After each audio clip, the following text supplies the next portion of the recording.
menggunakan rangkaian-rangkaian menggunakan logic gates ini untuk rangkaian yang disebut dengan sequential logic, karena nanti pergerakan atau fungsinya akan dikontrol oleh sebuah clock atau sinyal enable.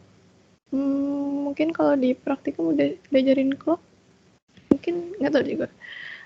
Nanti kan kita bahas juga. Nah,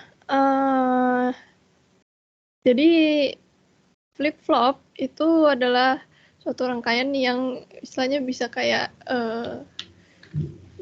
mengingat gitu, mengingat output yang sudah dikeluarkan sebelumnya.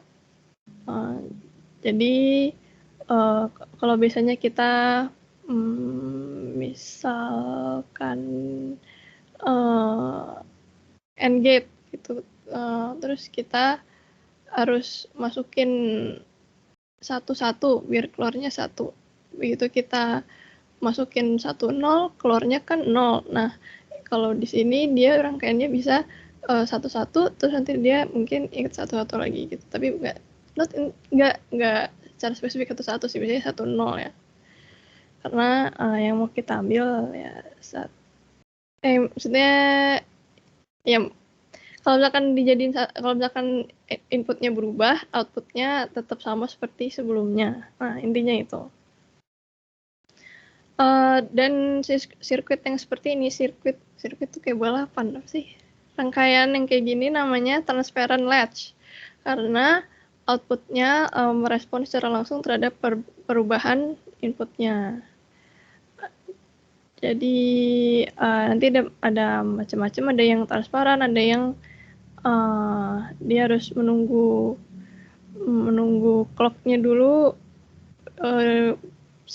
clocknya di sebelumnya, terus baru nanti outputnya ngikutin gitu, itu lagi.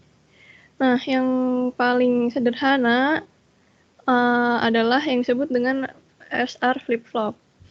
SR flip-flop itu disebut SR karena singkatan dari set reset. Nah, jadi SR flip-flop itu mungkin bisa lihat di gambarnya di sini, dia terbentuk dari 2 NOR gate yang kayak saling berhubungan gitu input outputnya. Jadi dia ada beberapa keadaan, ada namanya set, hold, reset, dan not use. Sekarang coba kita lihat dulu keadaan yang set. Jadi keadaan set itu adalah keadaan ketika ya set atau input yang S ini, S sama dengan 1, dan resetnya sama dengan 0.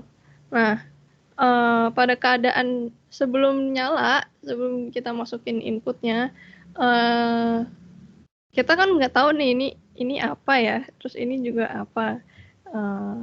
Tapi coba kita lihat lagi ke truth table-nya gerbang NOR.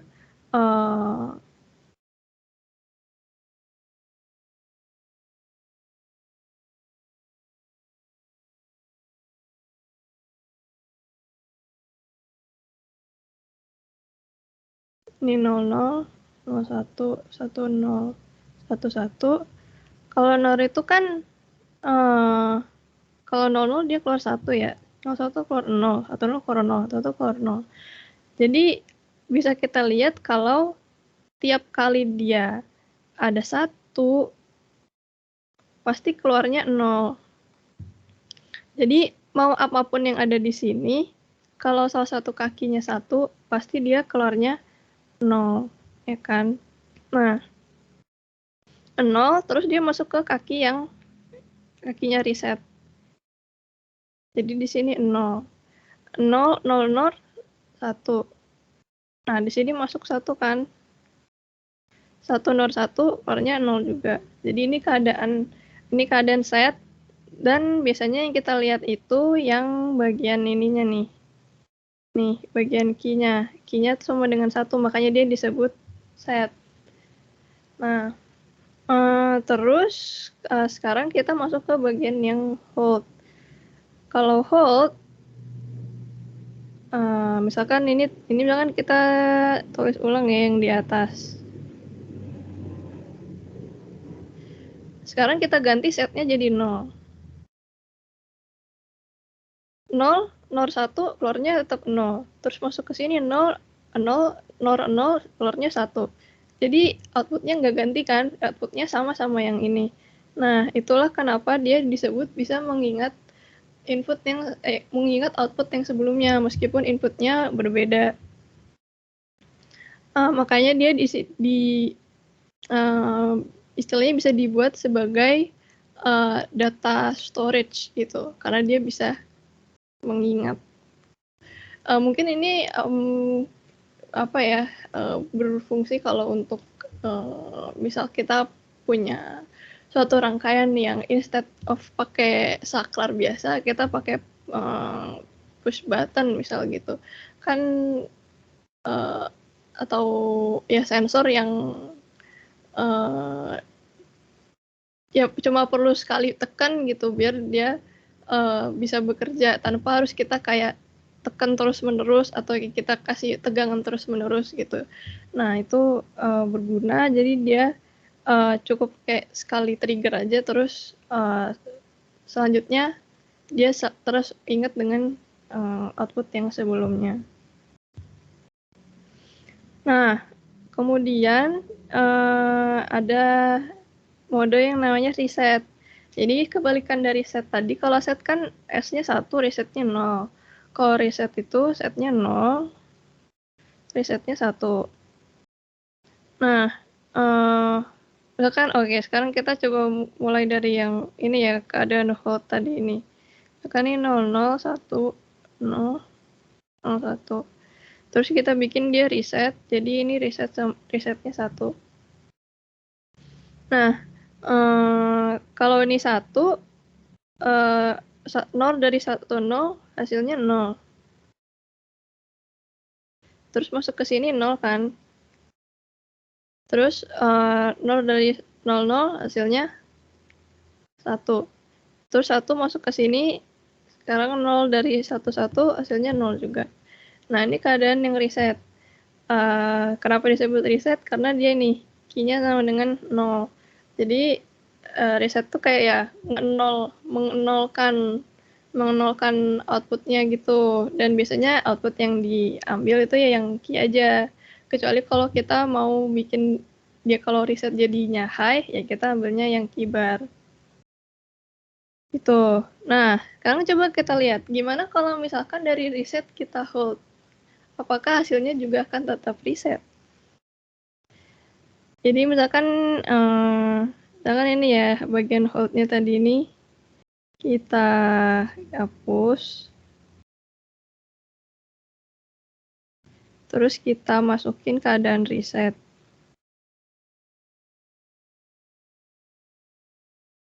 Sama kan ini atas sama bawah.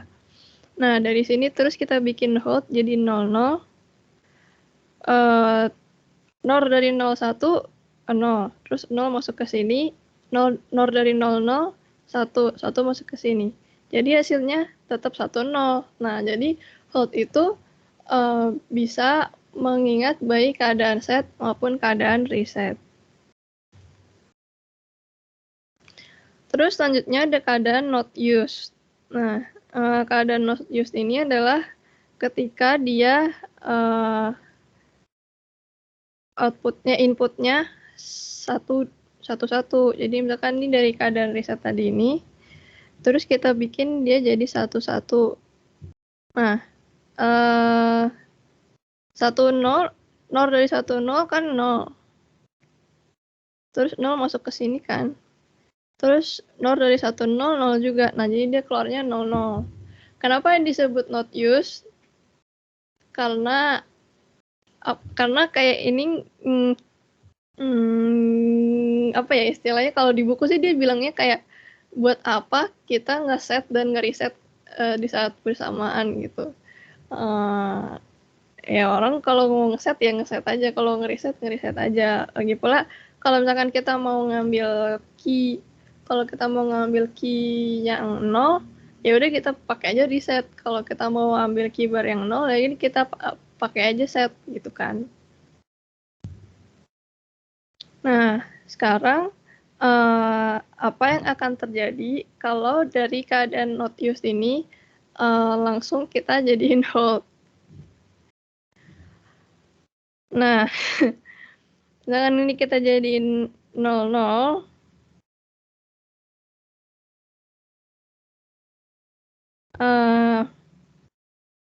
misalkan kita ngitung yang atas dulu ya.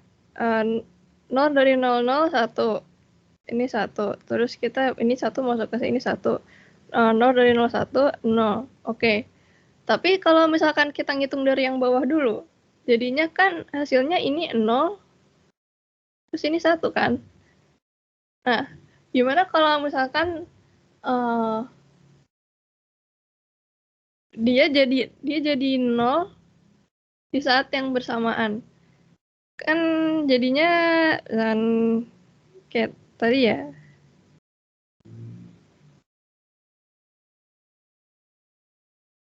Nah, misalkan ini dari keadaan ini, terus kita jadi 0 secara bersamaan. 00, 0 dari 00 kan 1. Tapi 0 dari 00, 0 dari 00 juga 1 kan. Nah, terus ini 1 masuk ke sini, hasilnya ini 0. Padahal tadi ini 1 masuk ke sini. Terus hasilnya apa? 0 tuh, jadi bingung kan. Nah, jadi keadaan dari not used itu nggak boleh langsung ke keadaan hold, karena jadinya nanti kacau. Kecuali kalau itu tadi kita tahu yang mana yang jadi 0 duluan, mana yang jadi 0 belakangan inputnya. Ya, jadi kita kembalikan ke asalnya tadi ya, harusnya ini 0. Harusnya ini tadi 1.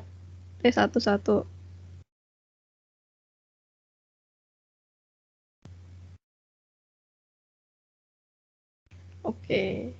Nah, oke, sampai sini ada yang masih bingung, mungkin kayak bolak-balik ini arahnya kemana, mungkin ada yang masih bingung, mau ditanyain dulu. Kak, aku mau nanya deh, Kak. Jadi kalau mau nentuin outputnya itu ngitungnya dari yang NOR gate atas atau NOR gate bawah dulu ya, Kak? Apa sama aja sebenarnya? Cuman yang beda di nativesnya doang. Nah, sebenarnya sama aja. Kalau misalkan kayak tapi mungkin dihitungnya dari yang ini ya, dari yang ada satunya dulu. Karena kalau dihitung dari yang ada nolnya dulu, kan dia hasilnya bisa beda-beda nih. Kalau 00 hasilnya 1.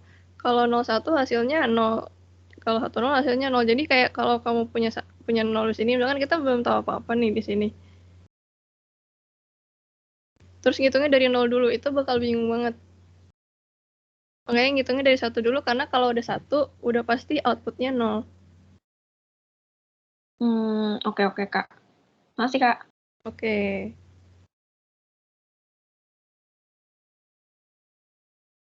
Oke, ada lagi?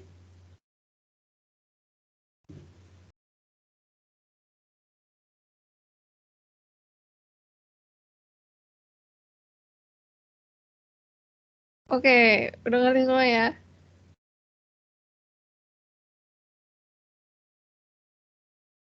Oke, nah. Jadi ini bisa kita lihat kalau dirangkum dalam sebuah function table. Ketika dia S-nya 0, R-nya 0, dia akan menghasilkan kondisi hold condition. Dan ketika dia 1, 0, S-nya 1, R-nya 0, dia jadi flip-flop set. Ketika S-nya 0, R-nya 1, dia flip-flop reset. Ketika S-nya 1, R-nya 1, dia not used, atau hasilnya 00. Nah, mungkin bisa dilihat juga kalau key itu selalu mengikuti keadaan S ya. Jadi ya sesuai namanya, kalau di set dia high, nyala, nilainya 1. Nah, kemudian flip-flop ini juga bisa dibikin menggunakan gerbang NAND. Tapi kalau pakai gerbang NAND, pertama dia akan keluar key-nya dari gate yang dari input gate yang set. Kalau di sini kan key-nya di bawah ya. Kalau ini key-nya di atas, keyboard-nya di bawah. Terus keadaan yang not used itu dia hasilnya bukan 00 tapi hasilnya 11. Nah, mungkin ini fair aja kali ya. Mungkin fair buat minggu ini. Coba buktikan apakah dengan flip-flop SR flip-flop yang menggunakan NAND gate ini hasilnya bisa sesuai dengan function table yang ada di sini. Oke, jadi itu fair buat minggu ini ya. Oke, dicatat ya, Kak. Ya, nanti gue bikin announcement-nya juga. Assignment. Oke. Kemudian, nah ini simbolnya. Jadi kalau misalkan kalian pakai multisim atau ya simulator-simulator yang lain, kalau kalian cari SRFF nanti keluarnya bentuknya kayak yang kiri atau kayak yang kanan. Sama aja kayak di logic gate kalau ada bagian yang ini bulat ini, itu artinya dia not. Oke, sampai sini. Oh ya, sampai sini ada yang mau tanyain?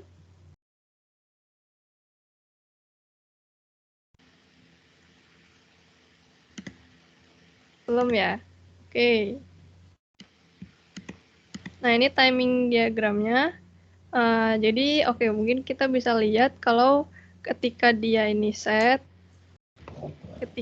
ketika dia keadaannya set, maka ini key-nya high.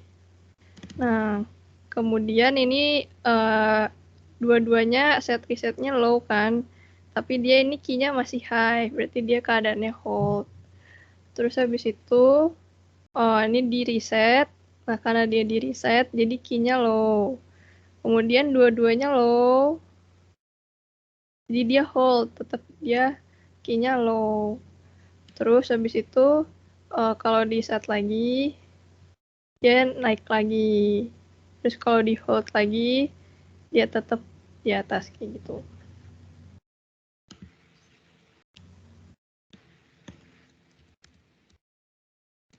Cukup sederhana ya.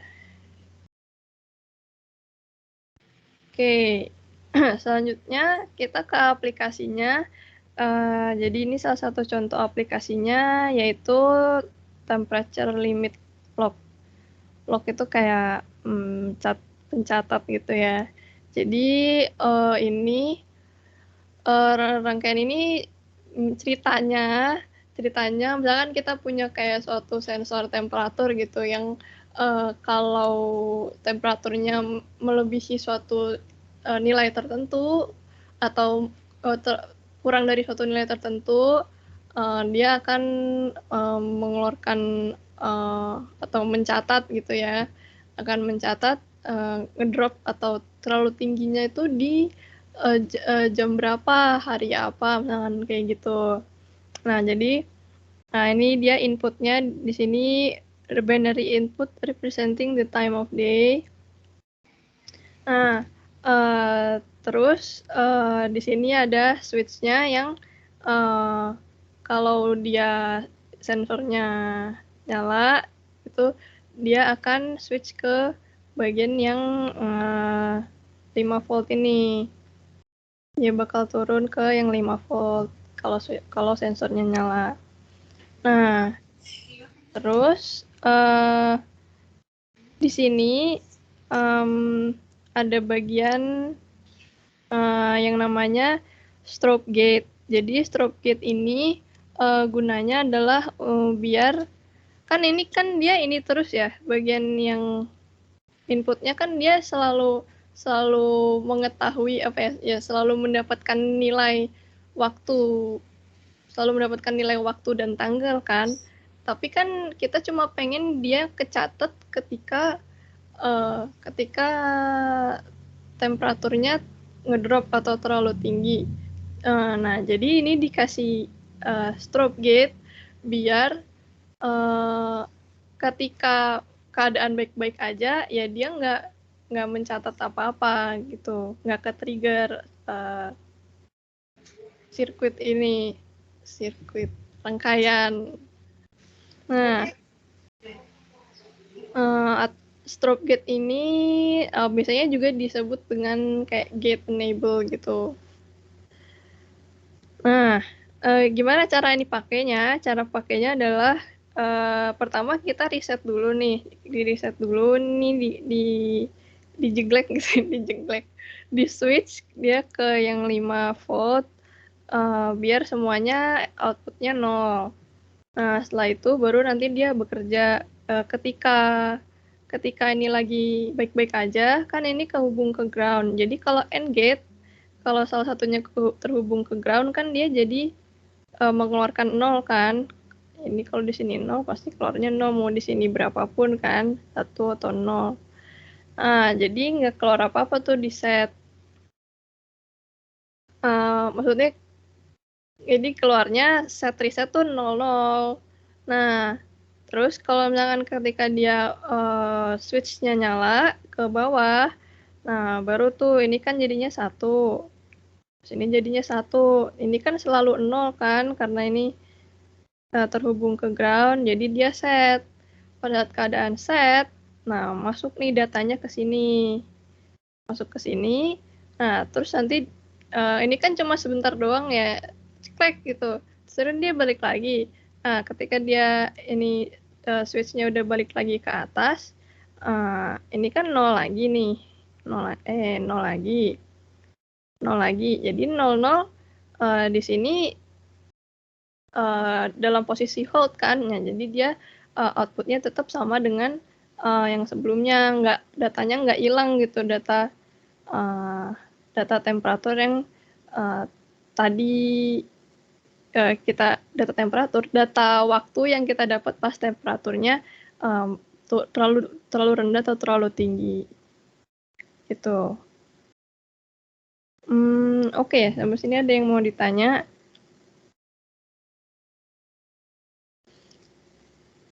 Maaf ya, gue selalu bertanya, ada yang mau ditanya, takutnya ntar kita sampai belakang terus lost.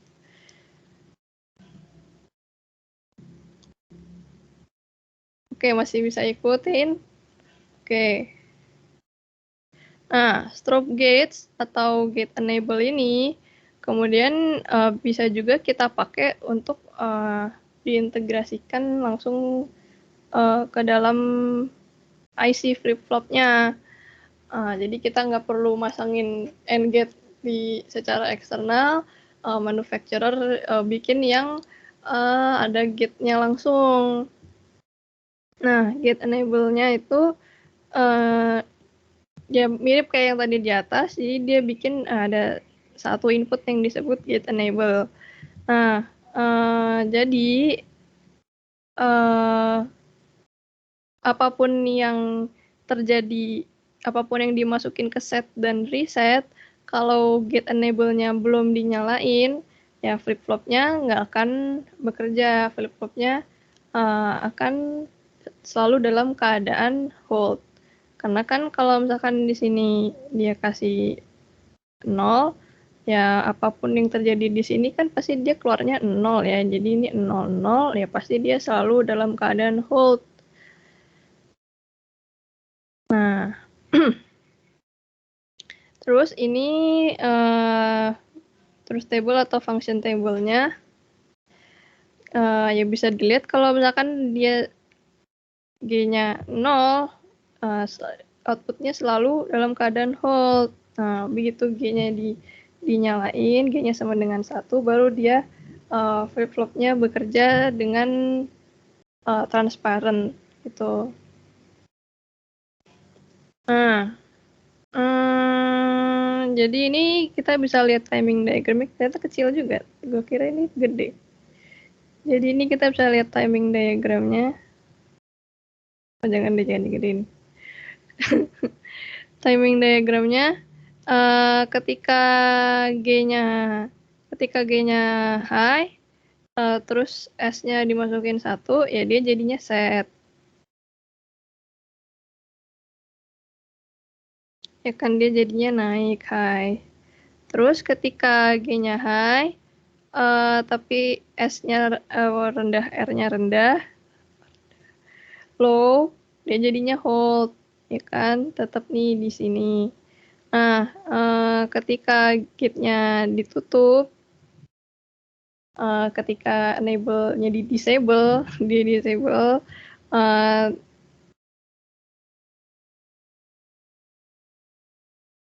jadi karena di disable, jadi dia ini kan tetap ke hold. Jadi ya udah tetap ke hold. Nah, nggak berganti kan outputnya.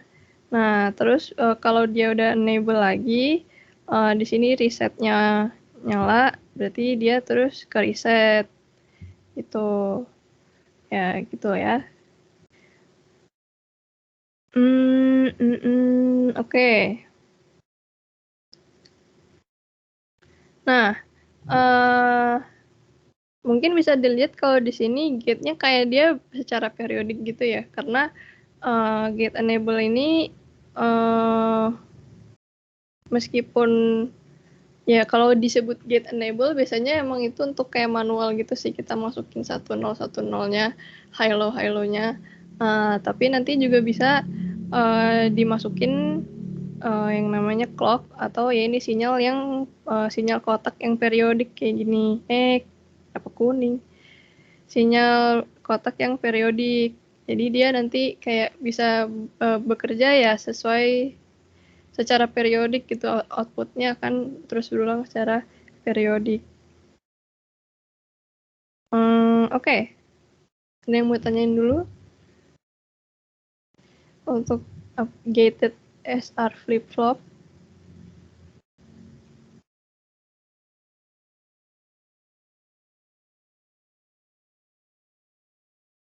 Belum ada ya? Entah kenapa gue dulu pikir flip-flop itu sendal. Oke. Lanjut. Ini cepet banget dah. Gue kira ini bakal kayak lama banget. Oke. Lanjut ke D flip-flop. Jadi D flip-flop itu pada dasarnya adalah sebuah SR flip-flop yang inputnya tuh inputnya disatukan di junction, terus habis itu dikasih note di sini di resetnya. Sehingga apa yang terjadi? Yang terjadi adalah dari kalau kita masukin input ke D, ya udah dia cuma bisa jadi set atau reset gitu, nggak bisa masukin nilai yang 11 atau 00. Terus gimana caranya biar kita bisa dapetin keadaan hold, padahal hold kan 00 ya. Ya itu pakai G.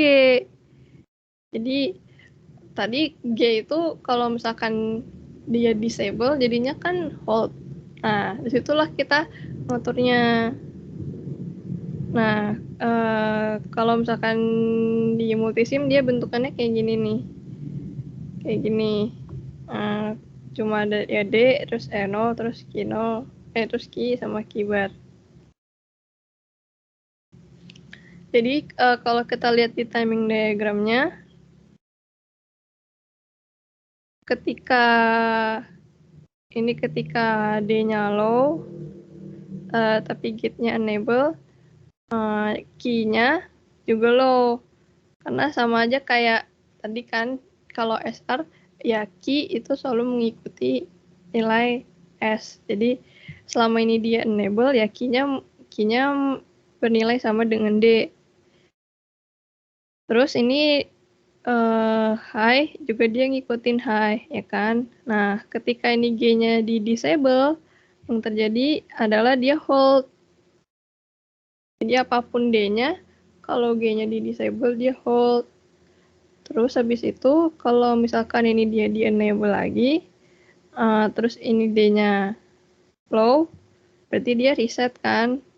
Nah, ini mau apapun yang dilakukan sama D, pasti key-nya hasilnya sama, makanya key follows D. Selama G-nya enable. Nah, kalau G-nya disable, ya udah dia hold lagi, gitu. Oke, ada yang mau ditanyakan?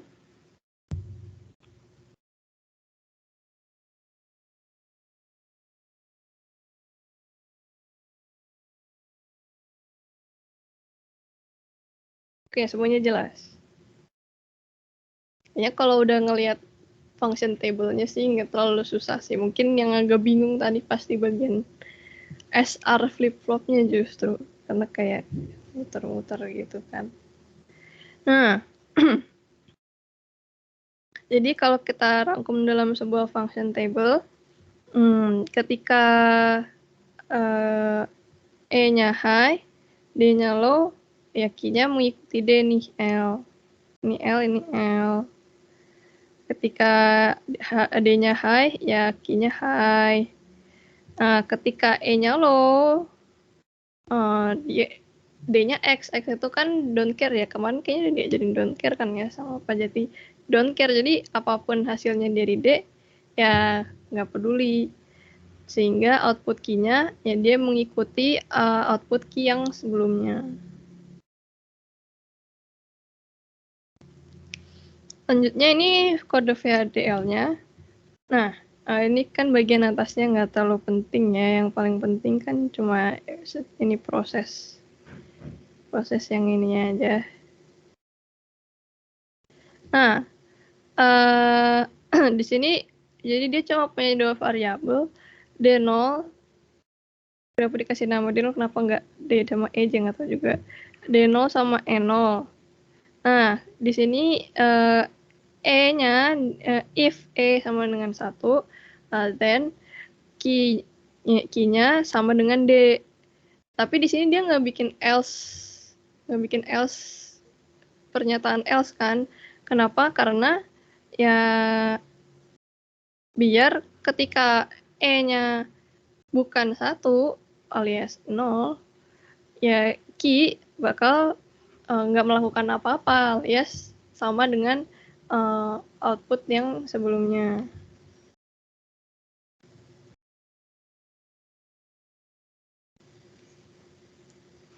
Oke, ada yang mau ditanyakan?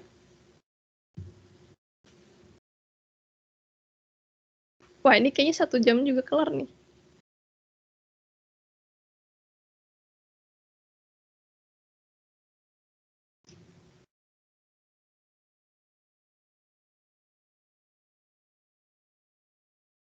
Nggak ada? Oke, lanjut ya. Nah, ini sekarang kita masuk ke salah satu IC-nya, ada yang namanya 7474 IC. Aku nggak tahu deh, kalian tuh udah pernah lihat IC belum sih? Kalau belum nih, kasih tau deh. IC.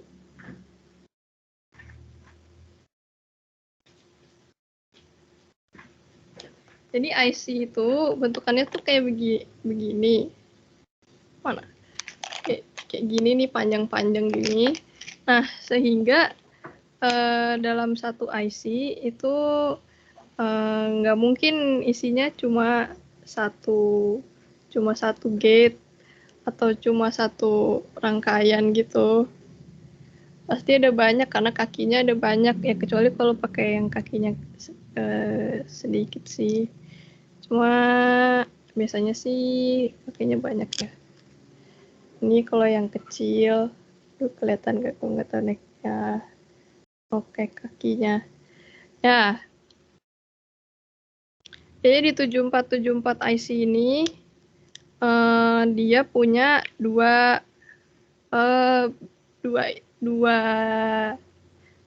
rangkaian flip-flop, yaitu yang ini Q1, ini yang Q1, Q2, ada yang Q1, Q2, Q1, Q-bar 1, sama Q2, Q-bar 2.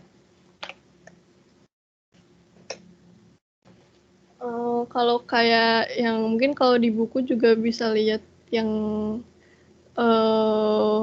IC lain kayak yang 7475 itu dia ada punya 3 output dari Q0 sampai Q3. Jadi kayak sekali pakai bisa langsung 2 gitu, hemat kan. Ya, oke, intermezzo aja karena biar tahu aja kalian belum pernah ke lab kan. Sedih. Oke. Jadi 7474 IC ini yang membedakan dari teori tentang flip-flop adalah dia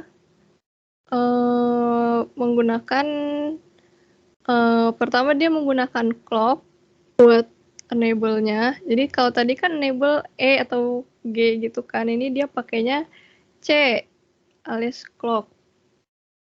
Dan di sini dia edge triggered. Jadi edge triggered itu dia outputnya akan berubah bukan pada ketika keadaan clocknya high atau low, tapi pada keadaan perubahan clock dari keadaan high ke low atau dari keadaan low ke high. Kalau dari keadaan low ke high itu namanya positive edge. Kalau dari keadaan high ke low itu namanya negative edge. Jadi kalau di sini kita lihat rangkaiannya di sini kan dia nggak pakai buletan ya. Kalau pakai buletan kan berarti dia berarti dia ada notnya. Berarti ini dia positif edge trigger. Nah, positive edge trigger itu jadi ya mungkin nanti kita bisa lihat timing diagramnya. Ketika dia clocknya dari keadaan low ke high, nah itu dia ke operasinya ke trigger untuk terjadi selain pada keadaan edge trigger nggak jadi apa-apa. Mungkin ini gue tahu saja nih.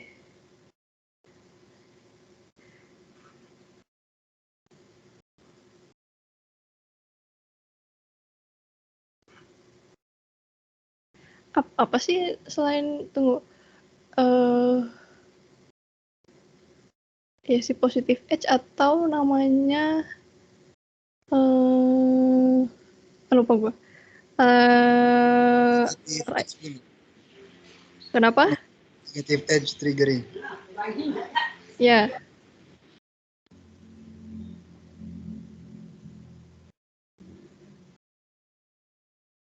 Oh, positive edge itu juga disebut rising edge trigger.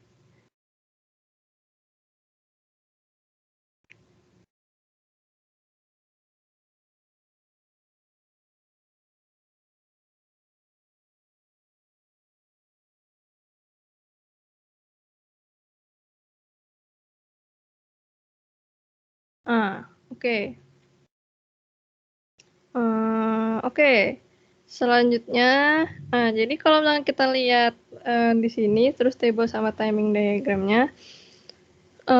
Oh ya di sini, dia juga ini gue belum kasih tahu. Di sini dia juga punya eksternal atau apa ya, bukan eksternal,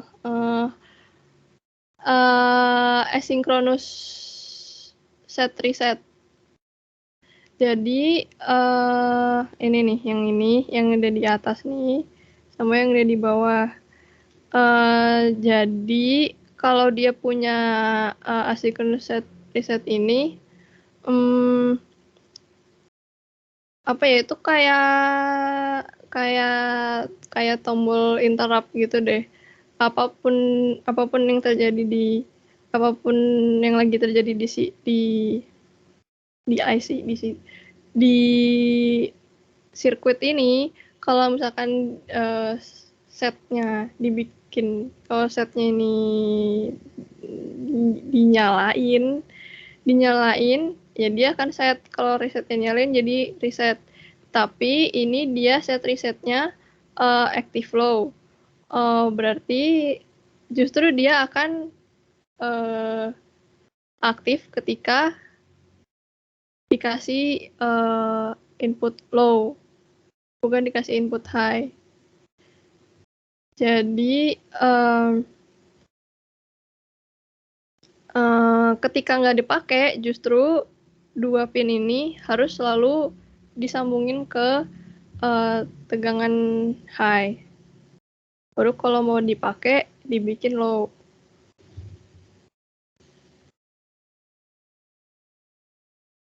Oke. Nah, jadi kembali kita lihat ke truth table atau function table-nya. Ketika ini dia dibikin low, ini setnya low, dia clock sama D-nya don't care.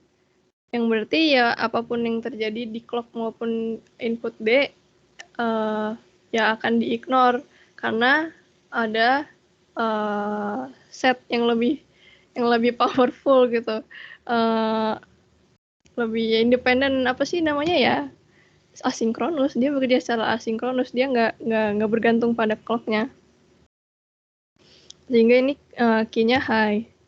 Terus kalau ini yang dibikin low reset, jadi key-nya low gitu. Nah kalau misalkan ini dibikin low terus key-nya jadi high. Nah ini kenapa dia dua-duanya harus selalu disambungin ke high, karena kalau dibiarin nanti jadinya sebenarnya kalau pin dibiarin itu nggak jelas dia keadaannya seperti apa, apalagi kalau untuk digital tuh jangan, karena dia nggak jelas keadaannya seperti apa dan bisa nangkap sinyal dari alat elektronik di sekitarnya. Kalau misalkan jadi itu bisa bikin noise gitu sih. Jadi harus selalu dipasang ke high. Dan kalau dipasang ke low jadinya ya ini not used. Nah kan dia active low kan. Kebalikan kayak yang tadi di atas. Terus ini yang synchronous setnya. Nah jadi ini ketika dua-duanya dipasang ke high, baru yang bekerja adalah yang bagian clock sama D-nya. Ketika clocknya ini rising edge, D-nya jadi high. D-nya jadi ketika clocknya rising edge dan D-nya high, key-nya keluarnya high. Kalau dikasih D-nya low, ya key-nya low. Jadi sama aja kayak di timing diagram yang ini. Ini clock-nya kan dia, kalau clock itu kan ini ya, dia secara periodik gitu kan, selalu ya lebar pulsanya kan selalu sama gitu. Ya jadi ketika dia rising edge di sini, kita dari awal deh. Ketika ini dia di set, ini kan di low nih set, dia jadi set. Terus ini dua-duanya high, berarti dia ngelihat ke clock sama D-nya kan, clock sama D-nya belum ya, clock-nya kan dia nggak terjadi apa-apa ya karena dia nggak rising edge, jadi dia sama terus. Terus ini dia rising edge, baru dia masuk ke karena D-nya di sini D-nya low, dia reset. Nah pas di bagian ini karena dia nggak ada rising edge, ya udah dia jadi kayak hold aja, ya udah ini reset aja terus gitu, low aja terus. Nah baru ketika dia positive edge, D-nya positif, berarti dia di set. Terus ya terus lanjut lagi selama ini dia ke hold. Tapi di sini dia kasih dia reset, asynchronous reset, jadi dia reset. Terus dia reset terus karena ya dia dalam keadaan hold. Gitu. Bingung nggak? Intinya kalau lagi dia nggak rising edge, dia keadaannya jadi hold.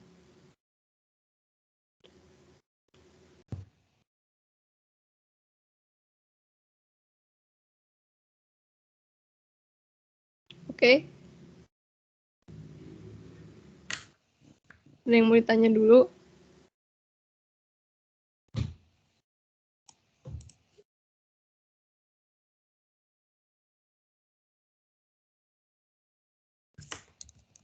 Oke, nggak ada pertanyaan.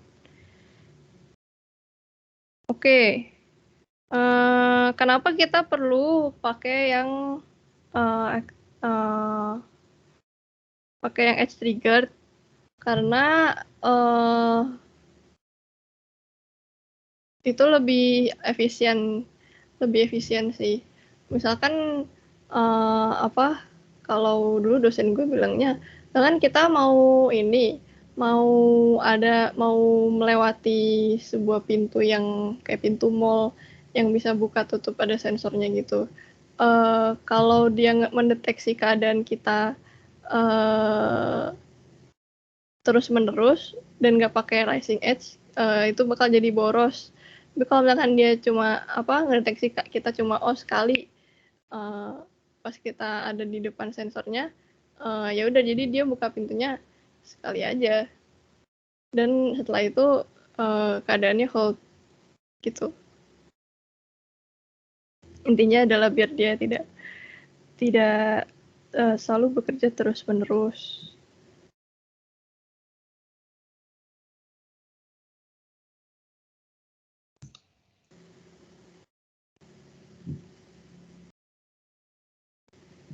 Oke, mungkin nggak ada pertanyaan. Wah, ini cepet banget. Ini kita satu bab cuma sampai JK flip flop aja. Ya sebenarnya ada lanjutannya, tapi waktu itu untuk kayak aplikasi di microcontroller gitu. Oke, lanjut. Yang terakhir adalah JK flip flop. JK flip flop ini bedanya dengan flip flop yang lainnya adalah dia punya yang namanya kondisi toggle. Jadi kalau tadi kita punya kondisi not used, yang not used nggak kepake. Nah, kalau di JK flip flop ini kondisi yang not used input yang satu-satu itu dia bisa membuatnya menjadi keadaan toggle. Apa itu toggle? Jadi toggle itu adalah keadaan yang dia bisa memberikan output yang kebalikan dari output sebelumnya. Jadi misalkan kita output terakhirnya key-nya high, kalau kita masukin keadaan toggle, dia key-nya jadi low. Nah, JK flip-flop yang paling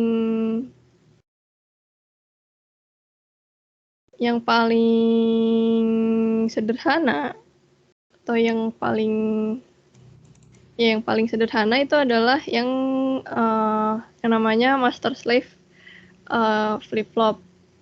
Jadi master slave flip-flop ini dia terdiri dari dua SR flip-flop yang disebut master sama slave. Jadi ini yang sebelah kiri ini master, yang sebelah kanan ini slave. Nah, cara kerjanya adalah ini kan dia ada enable-nya di sini. Nah, tapi enable-nya ini disambungin pakai node ke yang bagian slave-nya di sebelah kanan. Hasilnya kalau misalkan kita masukin enable-nya ini pakai clock, ketika masternya nyala istilahnya, ketika masternya nyala, slave-nya hold, ketika masternya hold, slave-nya nyala gitu. Jadi ketika kita masukin input, nggak langsung keluar ke output yang di sebelah kanan, tapi dia nunggu dulu clock-nya ini low, baru datanya ke transfer ke sebelah kanan, ke bagian slave-nya.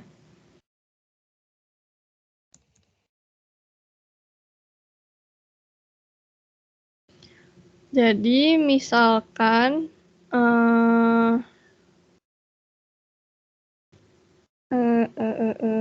jadi misalkan kita di sini masukin J-nya 1, terus K-nya 0, J itu kayak set ya, J itu kayak set dan K itu kayak reset. Kenapa namanya JK nggak tahu, katanya dosen gue sih kayak itu nama penemunya gitu. Apakah penemunya Yusuf Kala? Gue belum nyari juga sih, kayaknya bukan. Ketika J-nya 1, K-nya 0, terus CP-nya di sini high, di sini kan low. Nah, jadi ini 1, 1, 1, terus 1, 0, 0. Jadi dia set kan, set, tapi di sini pas dia keluar set di sini, ini masih 0, jadi ini keluarnya 0, 0, nggak terjadi apa-apa, hold kan. Nah, ketika di sininya dia 0, di sini dia 1, baru dia keluar nih di sini 1, ya di sini tetap 0. Terus baru keluar di sini 1, di sini 0. Gitu. Terus oke, sampai situ masih mengikuti.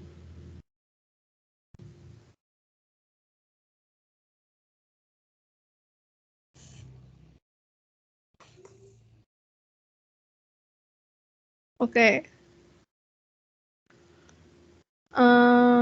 Sekarang, nah, kalau misalkan kita lihat ke yang, kalau kita mau lihat bagian dia toggle-nya, ketika J1 terus K1, ketika J1 K1, misalkan ini key-nya 1, terus key bar-nya 0. Q1, key yang ini akan masuk ke sini kan, masuk ke kaki yang ini, jadi ini 1. Terus yang 0 bakal masuk ke sini, jadi ini 0. Nah, ketika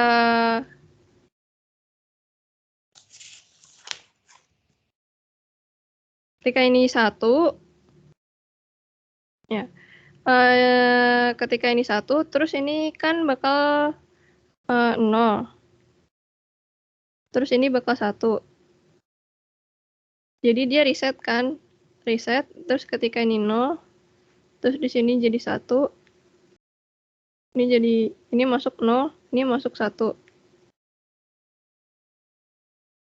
Jadi ini keluar 0, ini 1. Nah, jadi kebalik. Kalau tadi dari 1, 0, kalau dia keadaannya toggle, outputnya jadi kebalikan dari yang sebelumnya.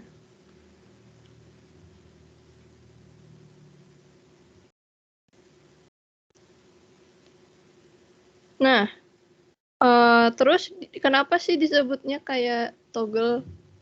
Ya maksudnya toggle itu kan ini ya, balik gitu. Ketika ini 01, terus di sini clock-nya 1 lagi, nah dia bekerja lagi, terus nanti keluarnya kebalik lagi. Jadi 1, 0. Jadi selama dia dalam keadaan toggle, ketika clock kan naik turun gitu kan. Selama JK-nya tuh 1, keluarnya bakal selalu bolak-balik sesuai dengan periode clock-nya.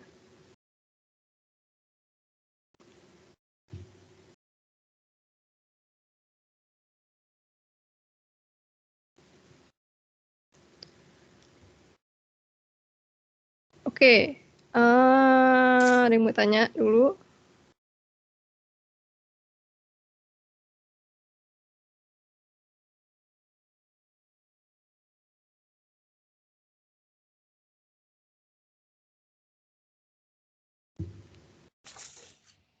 Oke, belum ada yang mau ditanya.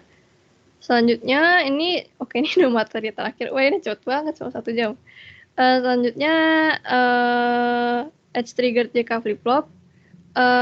Ya, jadi edge trigger JK flip flop ini ada yang positive edge, ada yang negative edge. Ya seperti yang sudah dijelasin tadi ya, kalau dia negative edge, di sini ada gambarnya ya, buletan, yang artinya dia ada node-nya di situ, dia aktif low. Nah, sehingga kalau dia edge triggered, kalau dia edge triggered, misalkan ini berarti dia edge triggerednya negative edge. Kalau dia negative edge, ketika CP-nya, ketika clock-nya udah turun dari high ke low, terus J-nya 0, K-nya 0, ya dia hold. Kalau J-nya 1, K-nya 0, ya Q mengikuti J, Q mengikuti J. Terus ketika ini J-nya 0, K-nya 1, Q-nya 0, Q mengikuti J. Ketika JK-nya 1, 1, ya dia akan toggle. Keadaannya akan kebalikan dari keadaan yang terakhir. Kemudian ini timing diagramnya. Oke, kita mulai dari awal. Ketika clock-nya low,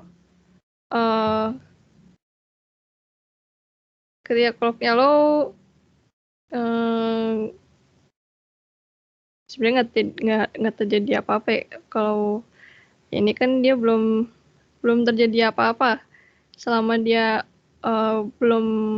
belum edge triggered. Jadi ya misalkan nih kita mulai dari Kia low ya.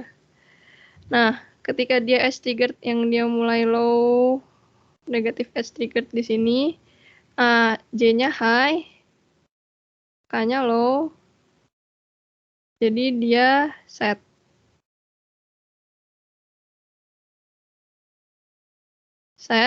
Nah, terus ini sama kayak yang tadi, karena dia edge triggered, jadi dia ke hold, terus apapun yang terjadi di sini dia selalu ke hold.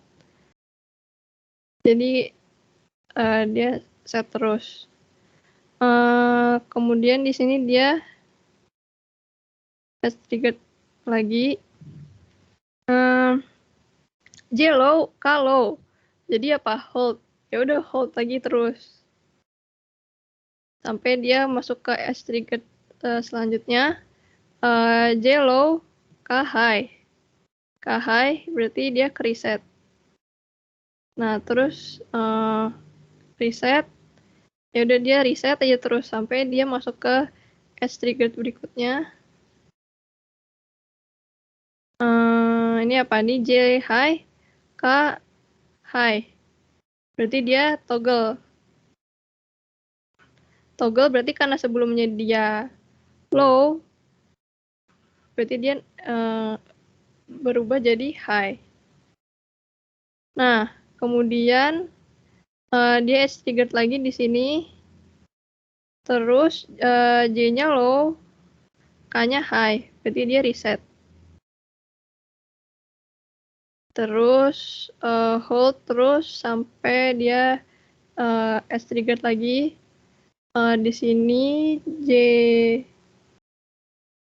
low, J low, K low.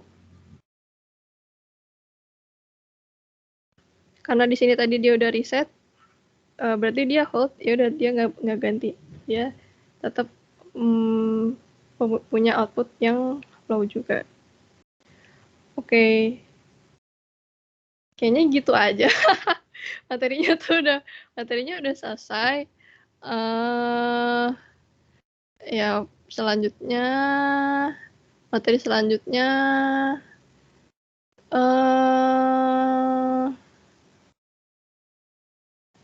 ya IC-JK flip-flop yang ya sama aja.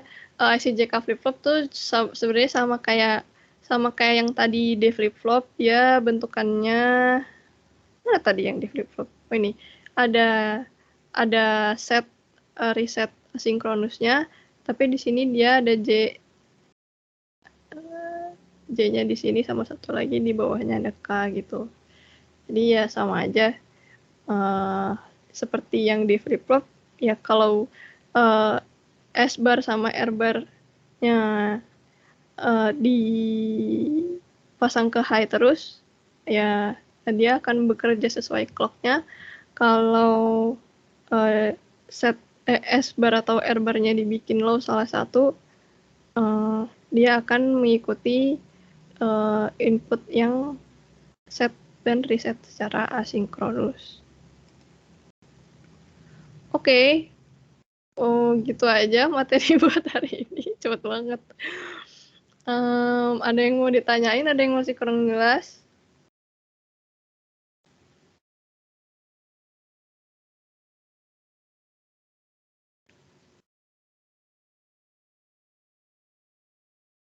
Jelas semua ya, kayaknya ini cukup sederhana.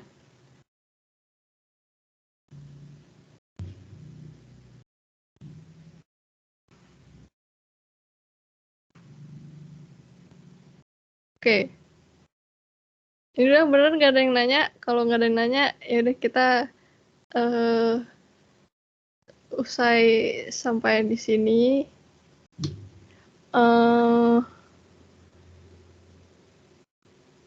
Buat yang belum masuk, mungkin mau masuk dulu sebelum gue ngambil absen. Yang datang belum semuanya.